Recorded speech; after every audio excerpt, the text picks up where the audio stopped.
The CEO's son steal 18 months of my life in a boardroom presentation. $80 million in funding approved. His name on the contract. Mine erased. He even threatened to fire me if I did not work harder. So I smiled, stayed silent, and walked out. 3 days later, I deleted every line of code.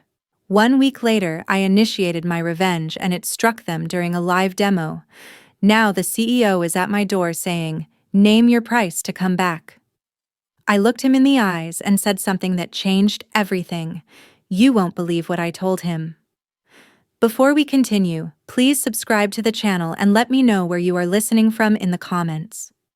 My name is Jessica Parker, and I am 31 years old. I work as a senior software engineer at Mitchell Tech Solutions, and for the past 18 months, I have been living and breathing one project, a revolutionary AI-driven marketing algorithm that predicts consumer behavior with 94% accuracy. Unprecedented in the industry, I sacrificed everything for this. Nights, weekends, relationships. I lived at my desk, survived on coffee and takeout, poured every ounce of my brain into creating something that could change the game. And I was smart about it.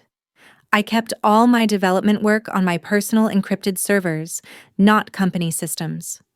Every line of code, every breakthrough, every version, documented, time-stamped, and backed up on infrastructure I owned. Tyler Mitchell is 28 years old and my direct supervisor. He got the position because his father owns the company. That is it. That is his entire qualification. He has zero technical skills, spends most of his time on long lunches and golf outings, and shows up to meetings completely unprepared. I have watched him take credit for his team's work for 2 years, but I never thought he would go this far. He kept asking me for progress updates on the algorithm, claiming he needed them for strategic planning. I trusted the process. I sent him reports, presentations, executive summaries. I never imagined he would do this. 1 week before the board meeting, Tyler called me into his office. "Big investor meeting next week. Board wants to see the marketing algorithm. I will handle the presentation." I tried to protest. I should present it. I built it. I know every line of code. He waved me off like I was being difficult. "You are technical. They need vision. That is what I bring. Just send me your presentation deck." Every instinct told me this was wrong, but what could I do? He is the CEO's son. I sent him everything. The presentation, the demo, the executive summary. But I kept the actual source code secure on my personal servers. That decision saved me. The board meeting was a nightmare. 15 investors, the CEO Richard Mitchell, the entire executive team. I sat in the back row, ready to provide technical support if needed. Tyler started the presentation, and the first slide made my blood turn to ice. Revolutionary marketing algorithm, developed by Tyler Mitchell. My name was gone, erased, 18 months of my life attributed to him. He fumbled through every technical explanation, used buzzwords incorrectly, gave vague answers that made no sense. When investors pressed him on specifics, he pivoted to business applications and market disruption, anything to avoid admitting he did not understand the work. But the algorithm itself was undeniable. The potential was clear. And that was enough. They approved $80 million in seed funding. Tyler would lead the new division. Massive salary increase, equity stake, corner office. I watched him shake hands and accept congratulations while his father beamed with pride. That is my boy. Knew he had it in him. I was not even acknowledged. Not once. I sat there with a smile frozen on my face and my hands shaking with a rage I have never felt before. After the meeting, Tyler called me into his office. He was already planning his celebration dinner, riding high on stolen success. "Look, Jessica, I need you to understand how business works at this level. You are great at the technical stuff, but vision? Leadership? That is not your thing." I stayed silent, letting him dig his own grave. I am going to need you working harder now. We have deliverables, timelines. Honestly, you need to step up your performance. There is a round of layoffs coming next quarter, and I would hate to see you on that list. He threatened my job. After stealing my work. After putting his name on 18 months of my life. I nodded, said nothing, and walked out. I drove home in complete silence, sat in my apartment staring at my laptop. I opened my encrypted server where all the source code lived. The real algorithm, the actual working program, it was all mine. What I gave the company was documentation, presentations, architectural diagrams, but the code itself? I kept that on my personal infrastructure. I looked at 18 months of brilliance sitting on my screen, then I started deleting. Every line, every file, every backup, gone. At 6 in the morning, I drafted my resignation letter. Short, professional, effective immediately. I emailed it to HR, to Tyler, to the CEO. I packed my desk before anyone arrived and left my badge on Tyler's desk with a note. Good luck with the algorithm. 3 days later, Tyler was in meetings planning the rollout of his algorithm when the tech team tried to implement the system. Nothing worked. They had documentation and diagrams, but the actual executable code? Gone. They called my personal number. Disconnected. They emailed me. Bounced back. Tyler panicked and tried to bluff his way through. 5 days after my resignation, during a live demo for their biggest client, the entire system crashed. Catastrophic errors everywhere. The client pulled their contract. Tyler could not explain what went wrong. And the tech team finally realized the truth. I took the algorithm with me, and without me, they had nothing. 1 week after I walked out, Mitchell Tech tried to deploy the algorithm for their first major client, a Fortune 500 company, live demonstration, everything riding on this moment. The system crashed spectacularly. Error messages cascading across screens, failed processes, complete breakdown. I heard about it from Marcus, the lead developer who I trusted. He texted me a single sentence. It is all gone. We have nothing. Tyler tried to play it off as a technical glitch, promised to reschedule. The client walked out furious, threatening to pull their funding. $80 million evaporating in real time. Marcus investigated the crash and discovered what I already knew. They only had documentation, descriptions of what the algorithm did, architectural diagrams of how it should work. But the actual source code? It did not exist on any company server. He checked backups, searched every system. Nothing. Because I never put it there. Marcus reported to Tyler, and I wish I could have seen his face. The code does not exist. We have a roadmap but no car. Tyler apparently went white. What do you mean it does not exist? She gave us everything. Marcus was blunt. She gave us a description. But the actual program? She kept it. Tyler tried everything. He brought the tech team together to rebuild from documentation. Impossible. The algorithm was too complex, too innovative. He hired outside consultants who charged $50,000 just to tell him the same thing. Meanwhile, more clients were demanding demos, investors were asking for progress reports, and Tyler kept making excuses. Optimization phase, security protocols, integration delays. But the CEO was getting suspicious. His golden boy was sweating, and everyone could see it. I disappeared completely. Disconnected my phone, deactivated social media, moved out of my apartment. I rented a small office under an LLC I created and started consulting for small businesses. Low profile, calm, patient. I received dozens of calls from unknown numbers, ignored every single one. Emails from Mitchell Tech HR, from Tyler, even from the CEO himself. I deleted them all without reading. My algorithm was secure, encrypted, backed up in multiple locations. And I owned every line of code with time-stamped documentation to prove it. 2 weeks after the crash, Mitchell Tech held an emergency board meeting. Investors were furious, threatening to pull the entire $80 million. The CEO demanded answers from Tyler, and that is when everything unraveled. Tyler finally admitted the truth. The engineer who developed it left. We need her back. I heard later that one of the board members asked the obvious question. Wait, you did not develop this?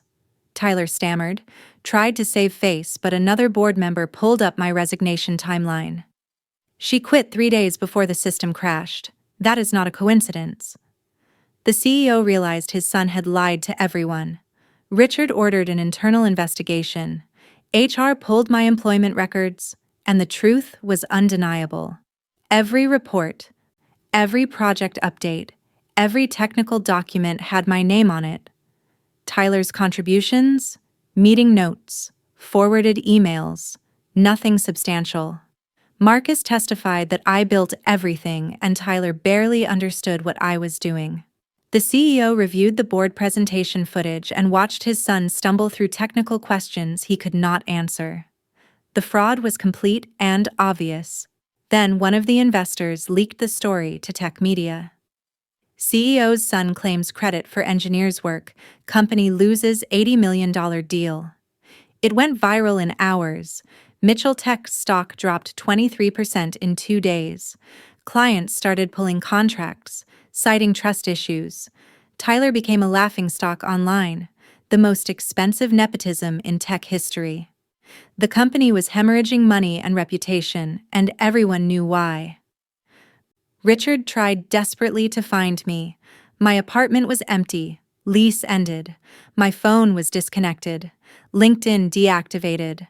I had vanished. Finally, he hired a private investigator who tracked down my LLC registration and found my new office address. He showed up unannounced on a Tuesday afternoon.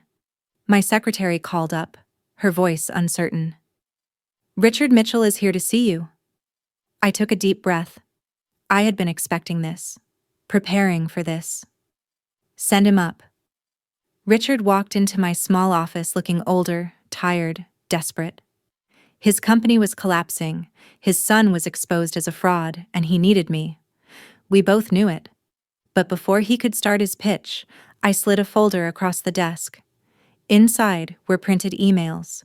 Every message Tyler sent me over 18 months, asking questions about the algorithm, requesting updates, admitting he did not understand the technical aspects. Also included was my original project proposal from before Tyler was even my supervisor, time-stamped and approved by the previous CTO. I had documented proof that the algorithm was always mine. Richard opened the folder, read the first few pages, and his face went pale. He did not just need me back, his company had no legal claim to my work at all. The algorithm was mine, completely and legally, and now we were going to negotiate on my terms.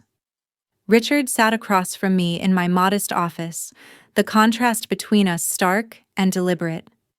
He came from a corner office in a glass tower. I built this from scratch after he let his son destroy me. "Jessica, let me start by saying we made a terrible mistake."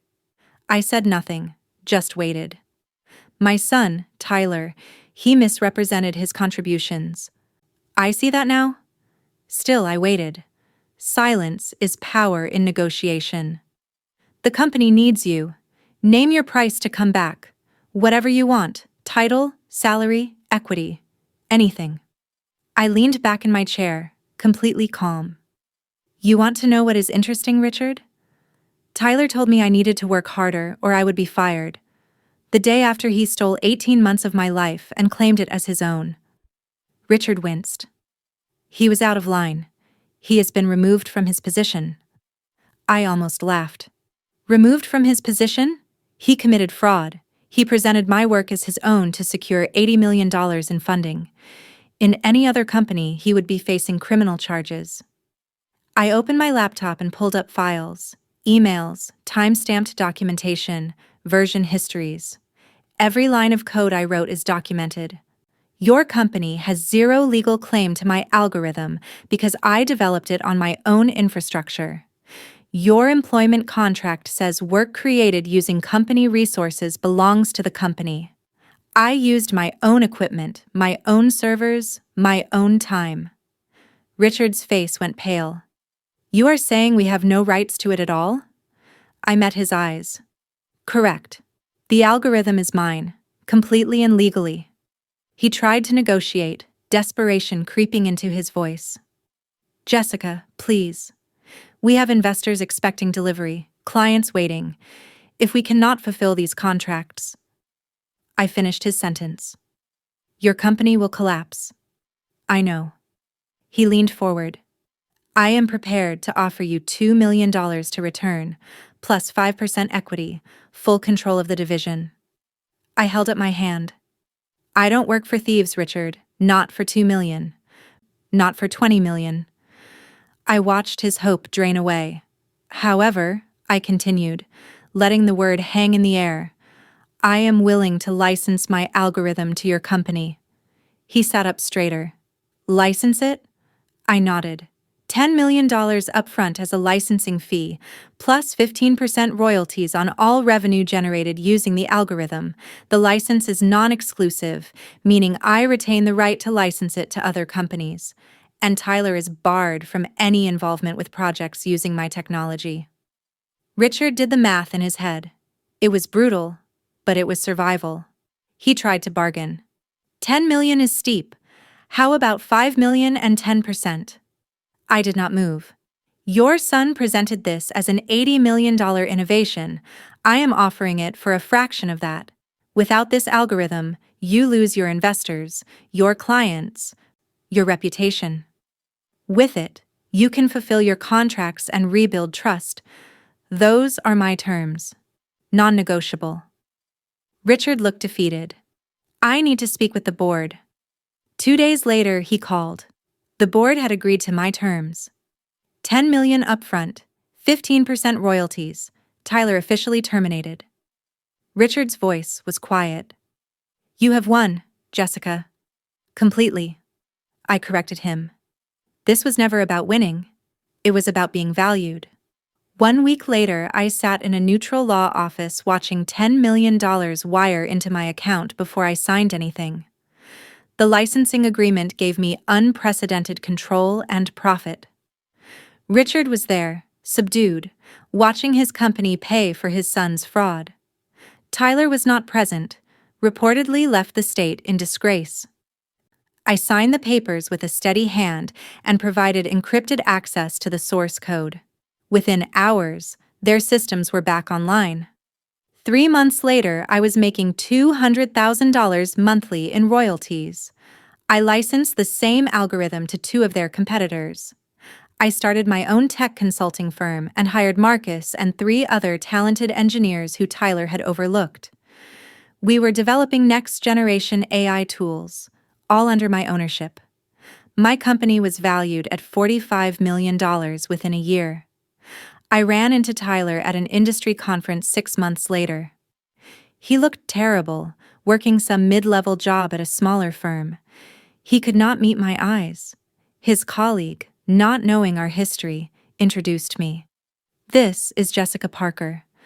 She developed that revolutionary algorithm everyone is talking about. Tyler walked away without a word. His career was over. Everyone in the industry knew what he did. 1 year after walking out of that boardroom, I was featured in Forbes. The engineer who owned her innovation. My story became a case study in intellectual property rights. I spoke at conferences about protecting your work. And Mitchell Tech? They still paid me royalties every month. I was making more from their use of my algorithm than I ever would have as their employee. People ask if I regret it, if I feel guilty. Here is what I know. They thought they could steal my work and erase my name. They thought I would accept being undervalued and threatened. But I knew something they did not. In tech, the person who holds the code holds the power. Tyler wanted credit without work. He got exactly what he earned. Nothing. Richard wanted innovation without respecting the innovator. He learned that lesson expensively. As for me, I learned that your work is your leverage. Protect it. Own it. And never let someone else put their name on your creation. They wanted to fire me.